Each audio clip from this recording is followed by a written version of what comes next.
చిరంజీవి గారు అంటారు కదా! ఆయన్ని ఇప్పుడు మీరు ఎప్పుడైనా గమనిస్తే ఒక్క వజ్రోత్సవాల ఫంక్షన్ తప్ప మీరు ఆయన్ని ఇన్ని సంవత్సరాలు ఆయన కెరియర్‌లో ఏ రోజు కూడా ఒక మాట తుల్లి మాట్లాడడం గాని, అస్సలు. ఎవరినైనా కించపరిచి మాట్లాడటం కానీ, ఎవరినైనా అగౌరవపరచటం కానీ ఎప్పుడు నేను వినలా. అంటే నాకున్న నా ఫిల్మ్ ఎక్స్‌పీరియన్స్‌లో నేను ఏ రోజు వినలేదు. చూడలేదు, వినలేదు నేను. సో, ఆయన దగ్గర నుంచి నేర్చుకోవాల్సిన విషయం ఏంటంటే మాట.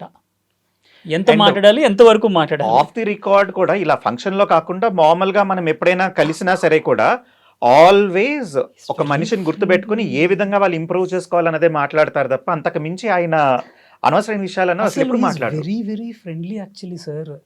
చాలామంది కొంచెం దగ్గరికెళ్ళడానికి భయపడతారు గానీ, చాలా ఫ్రెండ్లీ ఆయన. నాకు బేసిక్‌గా కొంచెం మొహమాటం ఎక్కువ. ఇలా నేను టక్కని చొచ్చుకొని ఎళ్ళలేను. ఇప్పుడు చిరంజీవి గారు ఉంటే కూడా అక్కడ ఎదురుగుంటే, నేనెళ్ళి హాయ్ చెప్తే హాయ్ చెప్తారు. బాగున్నావా అంటారు. బాగున్నాను సార్. కానీ నేనెక్కడో మూల నుంచొనుంటా. బికాజ్ నాకు ఒక ప్రాబ్లమ్ ఉంది. నేను కొంచెం ఇంట్రోవర్ట్.